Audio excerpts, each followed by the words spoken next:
Hi, and welcome to the She's a Christian podcast. I'm your host, Louise, and this podcast is going to be brought to you every single week.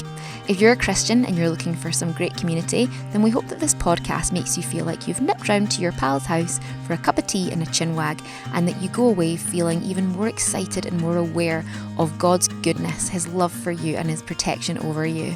If you aren't a Christian, or you know some Christians but they're a bit weird, maybe you're not even sure that God exists, maybe you're seeking, then this is a great place for you too.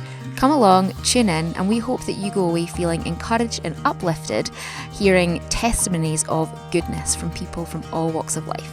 Tune in, I don't really know what I'm doing, but does anyone? And let's do this together. Hi, welcome on to Season 1, Episode 5, and today I'm speaking to Joanne Bonnett. Joanne is a lady that I've known for about a decade now, and she's really become such a special friend in my life, but I also feel like someone that I just look up to, that is a mentor in my life as well, and I could not be happier to welcome her onto this podcast today. I'm going to tell you a little bit about Joanne. So she lives in Surrey with her husband Tim. They have two sons who are 23 and 26. Joanne is actively involved in her local church. She is in the praise band and she leads services as well. In terms of professional background, Joanne came from a corporate career in the world of marketing to winning global awards in a wellness business. She has since branched off and launched another one of her own businesses in the world of personalities, more notably the Enneagram. So if anyone's not done that, definitely check it out. And I'll be talking a little bit about how you can go back to Joanne to explore that further at the end of this podcast. Or if you have done the Enneagram, you might be sitting there nodding along because you know what your results were. She has always been fascinated by what makes people tick. And her work now through the Enneagram, which she uses to help corporations and individuals, empowers people, especially women, to embrace just being themselves in business and in life, and never underestimating the power of just being yourself. So during 2020, she surprised herself and others by ditching the dye. And by that, I mean hair dye. And I'll probably go ahead and say she had no choice in the matter because her hairdresser wasn't allowed anywhere near her. So she embraced, or should I say, maybe she felt like, right, I'm just going to embrace this, her journey to going silver. And in doing so has found a huge community of women on Instagram who call themselves the Silver Sisters. So turns out it's a thing. And she's having great fun doing this. And there's a much deeper meaning that goes behind this. But essentially, Joanne is all about sharing messages of positivity around well-being, aging well, midlife. The thing that she wants to share with you today is one of her favourite quotes, and that is, be who you were created to be. So be who God made you to be, and you will set the world alight. So with that being said, welcome to Joanne onto this podcast today. Hello. Hi, Louise. Oh, it's so lovely to be here. And thank you so much for asking me. I'm just feeling a little bit humbled by you saying that you see me as a mentor, because I think it's very much a two-way thing. I think we've just grown and learnt together, and you inspire me every day as well. So yeah, it's lovely to be here. Thank you. Oh, thank you, Joanne. You really are a mentor. And I, as well, just want to say at the start of this podcast, I was saying, can you hear my baby crying in the background? And he's not normally crying, and I feel really stressed. And I said, I'm going to go ahead and press record. And you said, let's just pray. And you prayed. And you just rerouted us in Christ and reminded me, it's not about me and you. It's not about what's going on behind us or around us or in the background. This entire podcast is about allowing Jesus to use us for His glory and sharing with anyone that this podcast, comes across the path of, the good news of Jesus. So thank you so much for taking away the stress and anxiety that I brought to this call, and the nervousness, and just resetting us with a proper foundation and a proper mindset. Oh, you're welcome. And that's why I always call you my mentor.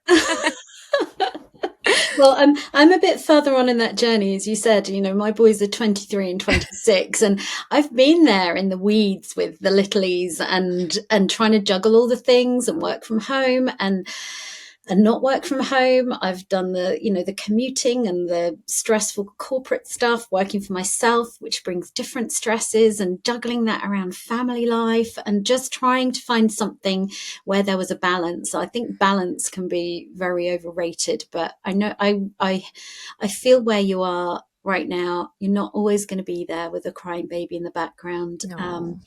And I don't want to be patronizing and say enjoy it while it lasts, because because it's easy to say that, but actually, you know what, it does go quickly. Yeah, Was it they say that the days are long but the years are short?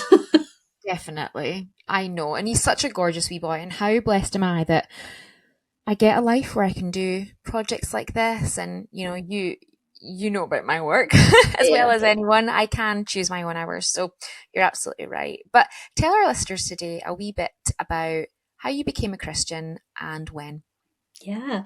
Well, I've listened to all your episodes avidly so far, and I think I may be the first one on here that would say I did not grow up in a Christian home. I did not grow up going to church regularly or Sunday school regularly.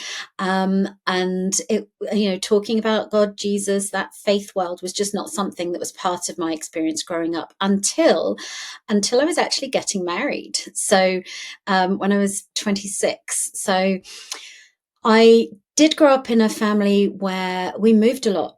I went to 9 different schools on 3 different continents, moved a lot when I was very young. And my mum and dad, my dad really had very little, if any, church experience at all growing up. My mum was a farmer's daughter from the northeast of England, from Durham, and they went to church, but I think they very much went to church because it was the thing to do, because in the village, the farmer would need to go to church with his family. So my mum had an understanding, but it was very much, church as a thing you had to do on Sunday, and it was like quite dull. I also grew up when I was in the UK, obviously church was not necessarily a thing, although I did occasionally, there was a period in my life I went to a Sunday school. And Mum and Dad used to drop my sister and I at Sunday school on a Sunday morning at a church, and I used to absolutely love it. And then they would go home and they would use that couple of hours on a Sunday morning as their special me time together. And when I was grown up, she actually admitted that.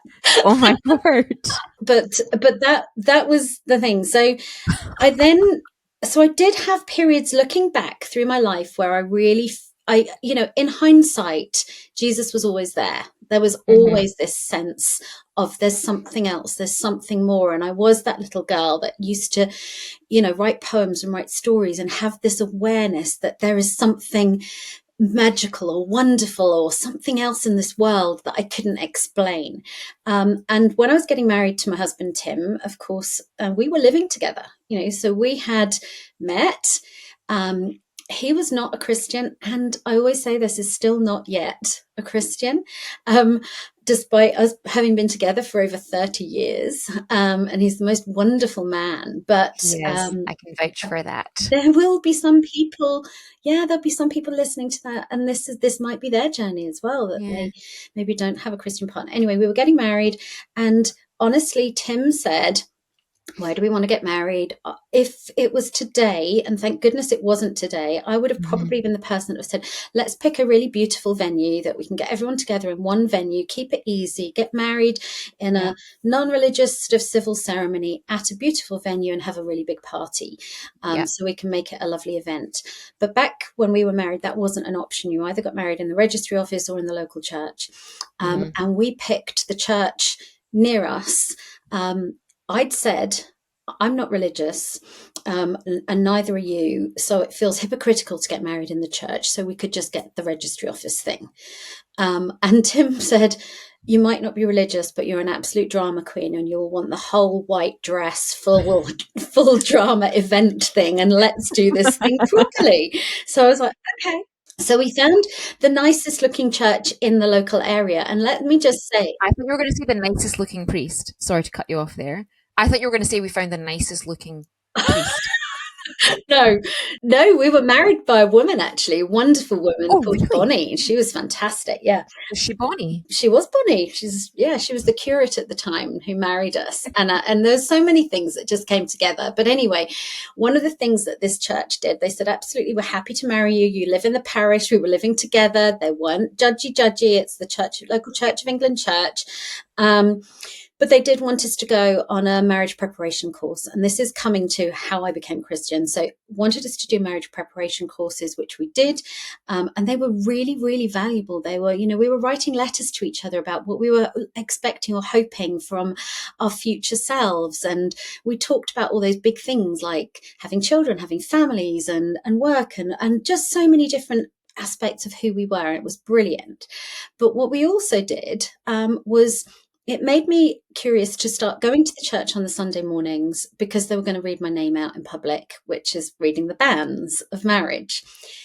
And I got chatting every time I went to this lovely lady, Jill, who was hosting our marriage preparation class. And one day in church, I just said to her, Jill, I'm really, really concerned. I'm so conscious that we're going to stand in a few weeks' time at the front of this church and say all these vows to one another for the rest of our lives. And I have no issue with that. I know that this is my soulmate for the rest of my life. So far, so good. And, I said, but we're saying all these vows in the name of God, in the presence of God, in the sight of God and Jesus and the Holy Spirit. And he's going to know. He's just going to know that in my heart, it's not true, that I don't mean it, that I'm not a believer, that that this is just us doing this for another reason. And I have this fear that I'm going to be struck down at the altar and that everyone's going to sort of say, oh, well, there was that Joanne saying all this stuff in the name of God, and she didn't really mean a word of it. And Jill just said this really, really simple thing. And this is like the speed of my absolute becoming a Christian, was she said, who is going to hear you, Joanne? And I said, who's going to know that you're saying this stuff but you don't believe in? And she said, who's going to know that? And I said, well, God.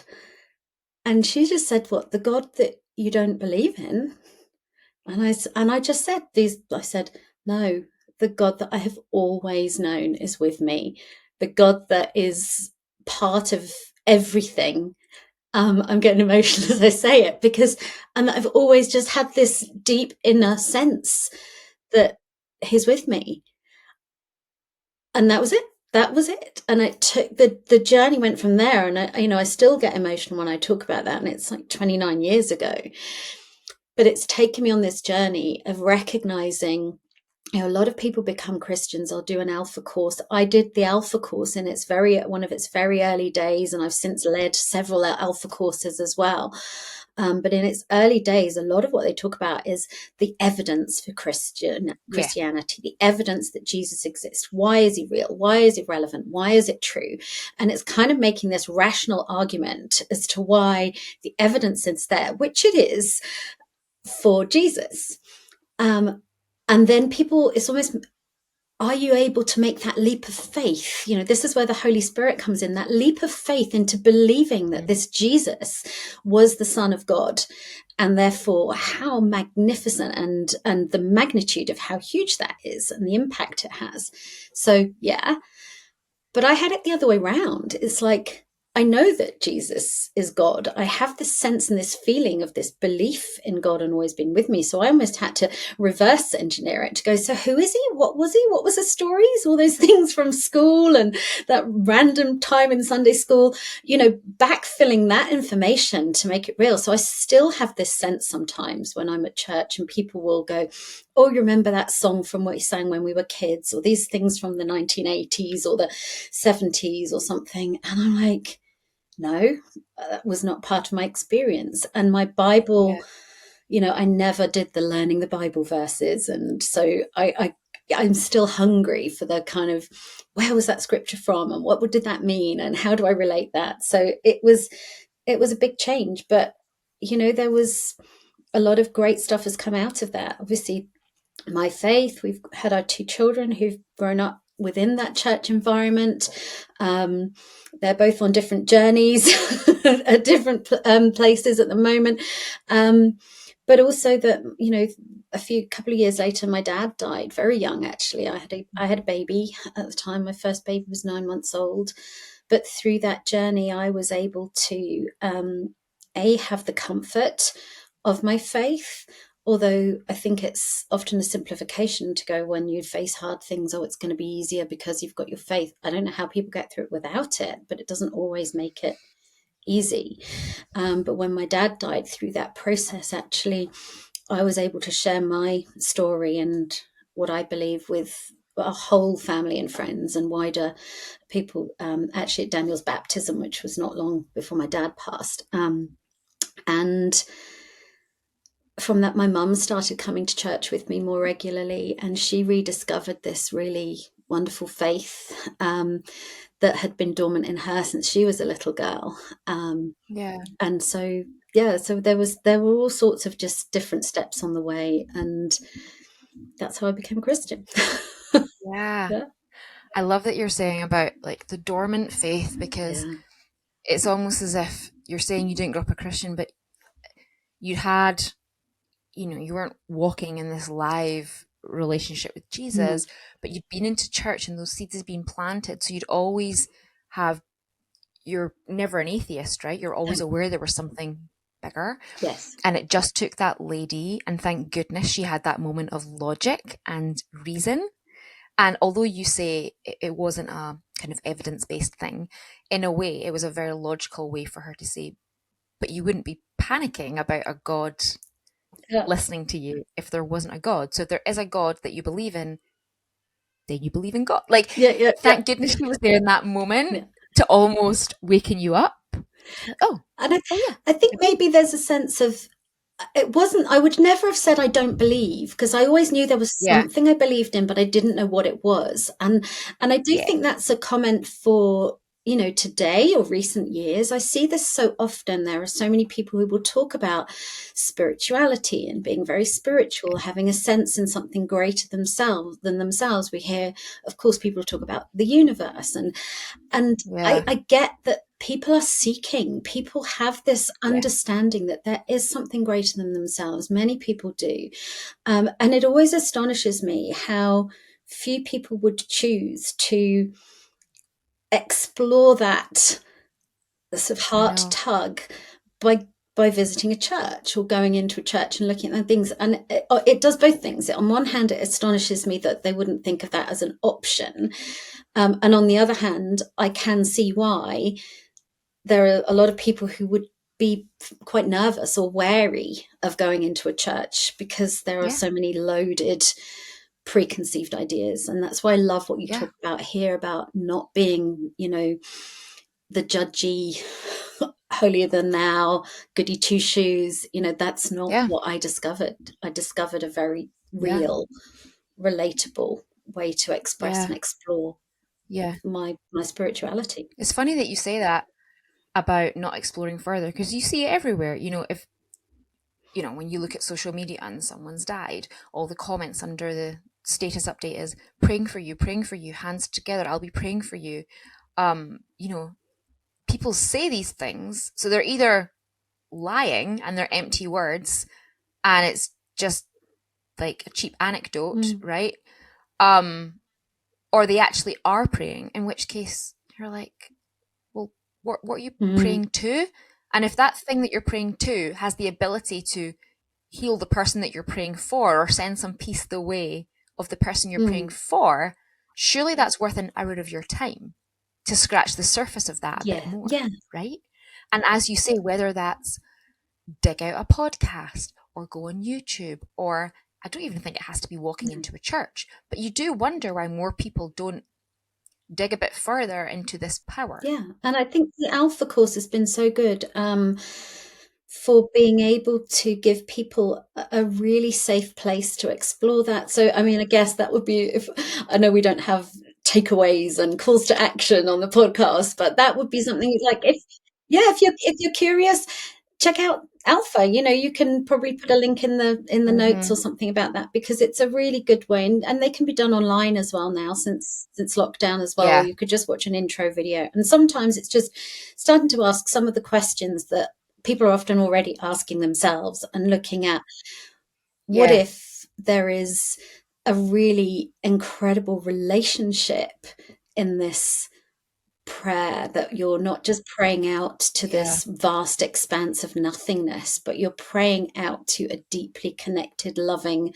something and someone Yeah. who hears you. And that was my experience.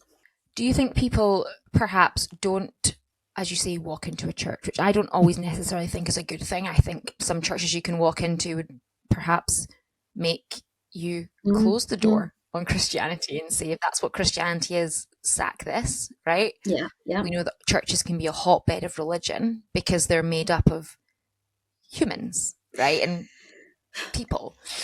But also, I think of the church I go to, and I love the church I go to. They can also be the other end. But do you think that people don't explore this further, or scratch that itch, if you like, because they think, well, I'm going to have to jump through a lot of hoops, or what's on the other side of that? Like, what are the kind of rules around that? If I want to be someone that prays to God, or if I want to be like one of those Christians, like, what will I have to do? I think it's the unknown. Yeah, what am I signing up to Yeah, what the here? heck am I signing up to? I think it's the unknown, isn't it? Like, okay, fine, there is a God. What comes now?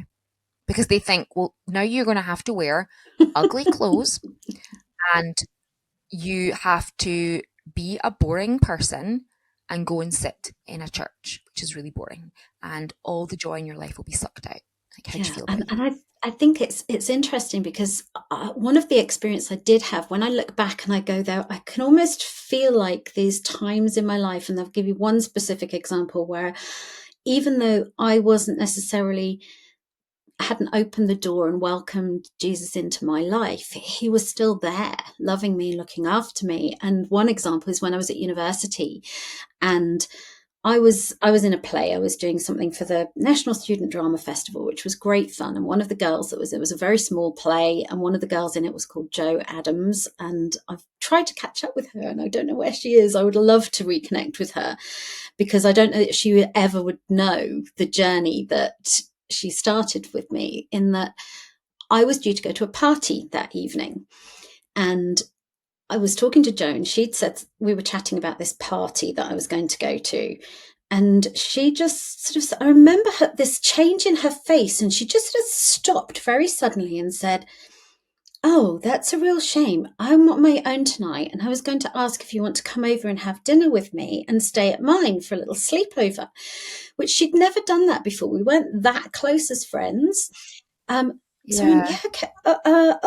And then she was so earnest about it, and it was such a warm thing that I was like, yeah, okay, well, okay, I'll do that instead then. And I went to her house and I stayed with her, and we had the most beautiful evening. And I learned more about her, and I learned, she talked about the fact she was a Christian and her dad was a vicar, and it was all very interesting. We had this most beautiful conversation about just how much fun it was knowing Jesus, and she was just the most fun, vibrant, lovely woman that I ever knew. And she said to me, she said, "You're going to think I'm utterly weird. Honestly, if you could ever meet this woman, you would just adore her." She said, "You're going to think What's her name? Jo Adams was her name. Let's search for We her. should find her. She's probably married." Jo Adams. Yes. Her name's probably different now, Her isn't it? dad was a vicar in, where was it? Runcorn or somewhere like that? I don't know. Anyway, Let's find her anyway. she was at Hull University on the course with me. Anyway, she basically, we talked about things, and she said, "You're going to think I'm really weird, but I just had this really bad feeling when you said about this party tonight, and I just had this real sense from Jesus saying, 'Get her out of there.'" And she said, "Which is why I invited you over." And she said, "I've no idea whether this is anything." She said, "Anyway, we had a great evening." And she said, "Do you want to come to church with me in the morning?" And I did, and it was the first time I'd ever been to a church. It was in a school hall, so it wasn't a church building. And they sang these most incredible songs. It was full of joy, and people were dancing. It was very colourful, and there was no sort of rules and things like this. And I went to this church with her, had the most amazing time. And when I got back home, it turned out the party that was the night before had ended up being raided by the police. There was all sorts of drug stuff going down there. It was, people were arrested. There were fights. It was a really, there was all sorts of stuff went down. And I hadn't expected that at all. Obviously, I wouldn't, it wasn't what I was expecting. So Joe just had this real sense of, Jesus told me to get you out of there. And in retrospect, when I became a Christian, there were so many little examples going back of going, wow, look at how he's looked after me. And obviously there's hard stuff that we have as well. And that's where people have questions and they go, well, did he look after me then? And was he looking after my friend or my dad or my this or my that, but I think we just don't know. We don't know the big picture and the jigsaw until we finally meet him in heaven and spend eternity there. But I'm really very clear of the times where I knew that Jesus had this loving protection and kindness in my life even before I knew he was there. So that was one of those little examples. Oh, Anyway. that's amazing. I hope you find her. But up to the modern day, you've had such a fun career Yeah. so far, and we obviously know each other through our work with Arbonne International. And that's been amazing because through that, we've been able to get together at every well, not every conference, but so many conferences and have a word of prayer and just get together and just build quite a community of believers actually within the company, which has been a wonderful thing. But like most people in our industry in Arbonne, they have the ability to then start other passion projects because it's not something that takes up all your time. And you've got another business that runs alongside now to do with the Enneagram personality test. And it's really taken off amazingly for you, Joanne. But tell us a wee bit about that. And did that come before the Silver Sisters journey, during or after? And are they linked at all? There's a connection. And my Arbonne business is still something I'm really passionate about. It's really important to me still. And thank goodness, because I've been working this for quite a long time. It was the way that I was able to get out of my corporate career and build this business around my children. And, that's a whole other story. And it became, it was a huge success because, as we know, when you work at something, things work. So I did work hard at that, and it still is a business that I love.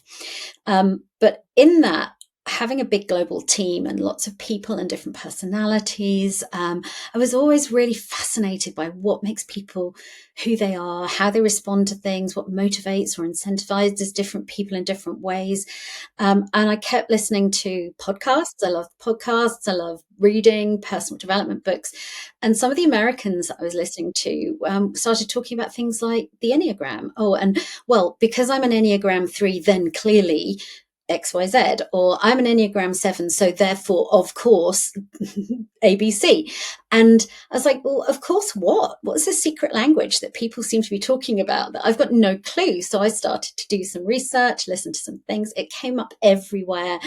And I think it was one of those senses when you get that little nudge going, Jesus is going, okay, keep following this. And I did. So I did some online questionnaires about what Enneagram personality type I was.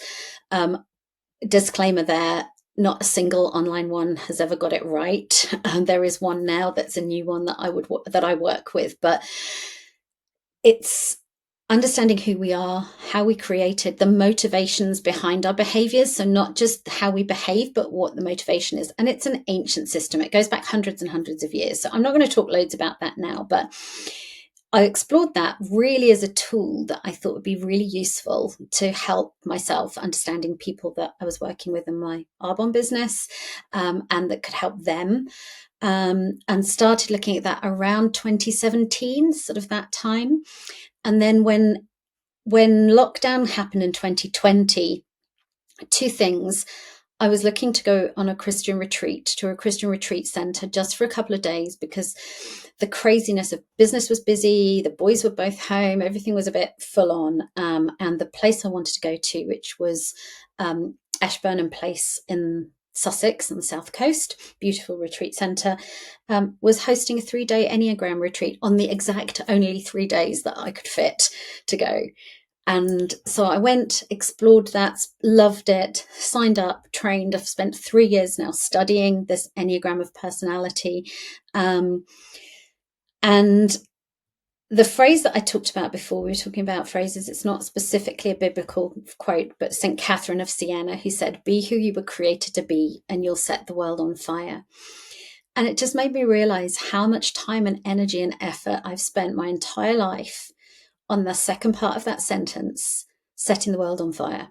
How do I set the world on fire? What do I do to make a big impact? How do I make a difference? What is, what's the most successful I could be, or the way where I could go? If you understand the Enneagram and you do know anything about it, I am an Enneagram 3, so that won't be a surprise. But it just made me stop and go, the first part of that sentence is be who you were created to be. That's the secret. So being true to ourselves. God made us, we are all wonderfully made. Psalm 39, he knit us together in our mother's womb to be who we are. And I think when we can start to discover that and be true to understanding the good and the bad parts, the things that help us flow and thrive, the things that cause us stress, and how and why that works in us, and just recognizing that it might work differently in other people and people that we're in relationship with, really has made a transformation. And this work has become something it was never expected to be. It was never intended to be a business or a whole new line of work, but it's just gone that way. And I've just trusted every step of the way, not making business plans or overthinking it, but just following the flow of that little nudge. And again, another thing, I'm looking up at my desk now, and above my desk, I have multiple prayers and notes and things like that. One I say every day is, Lord, take me where you want me to go. Let me meet who you want me to meet. Tell me what you want me to say, and keep me out of your way. That's one of my favorite prayers.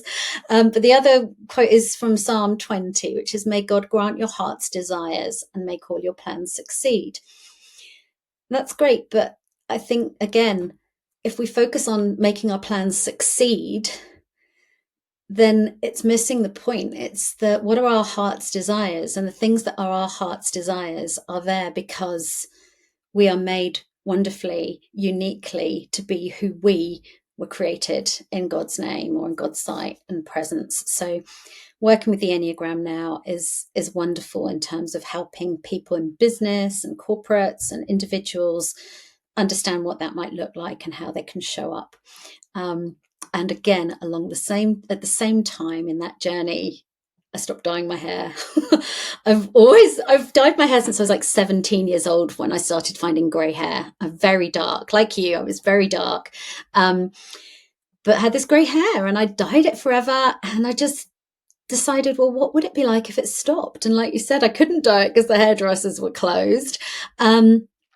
And it took me a while and a whole progression. And I wanted to kind of track the progress. So I opened this little Instagram account called Jobo Silver Linings, looking at the silver linings and the stories, looking for support. And that's where this community has come from. And the three things really fit well together.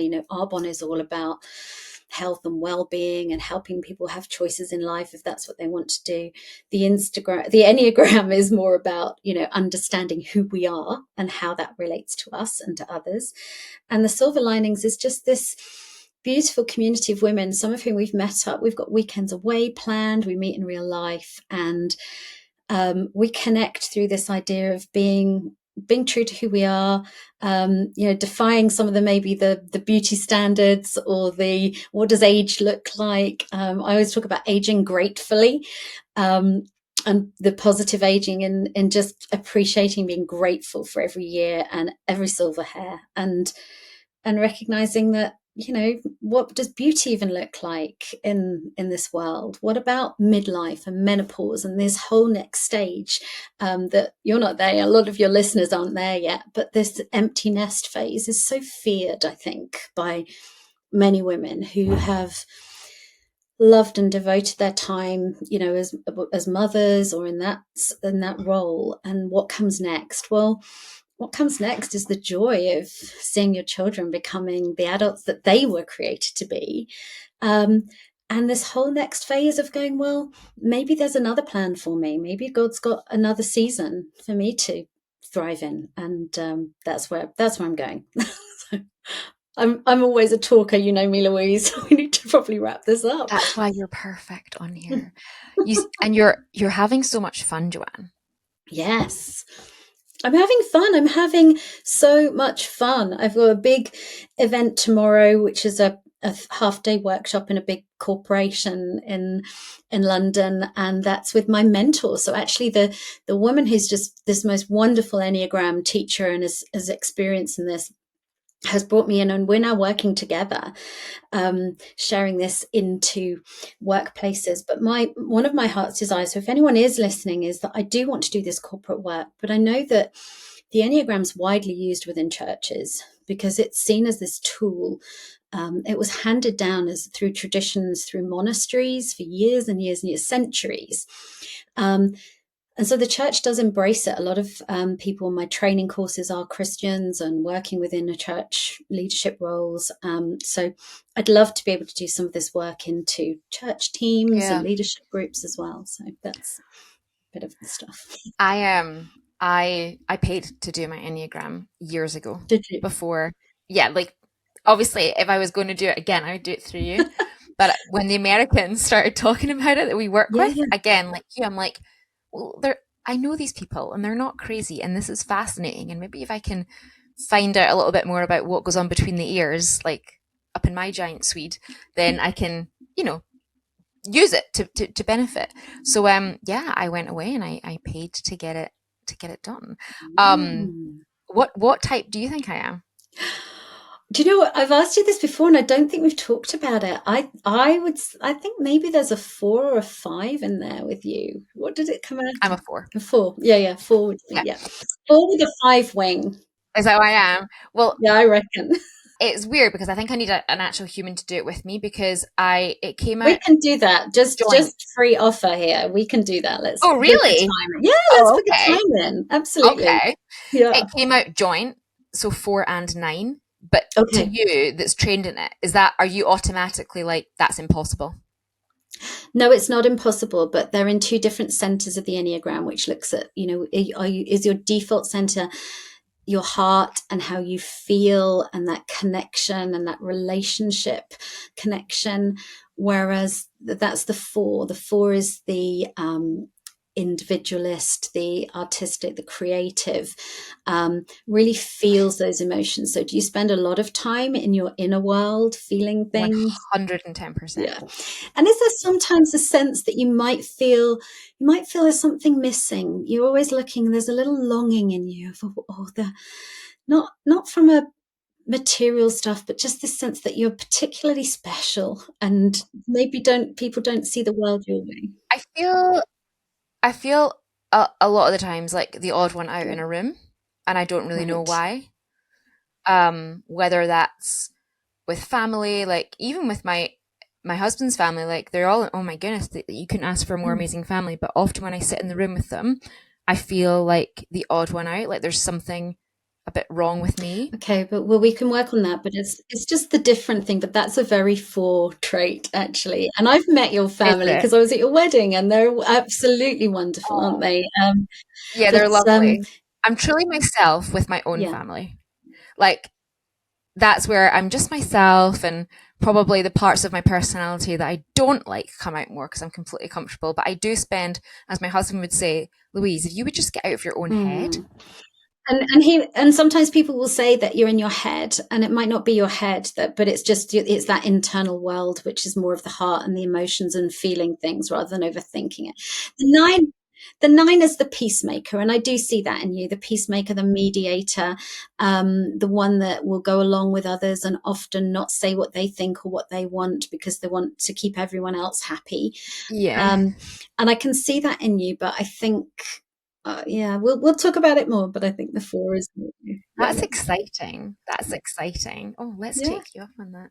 I think the Enneagram is fascinating, and I can't wait to chat to you more about it and, use a human as opposed to the corporation.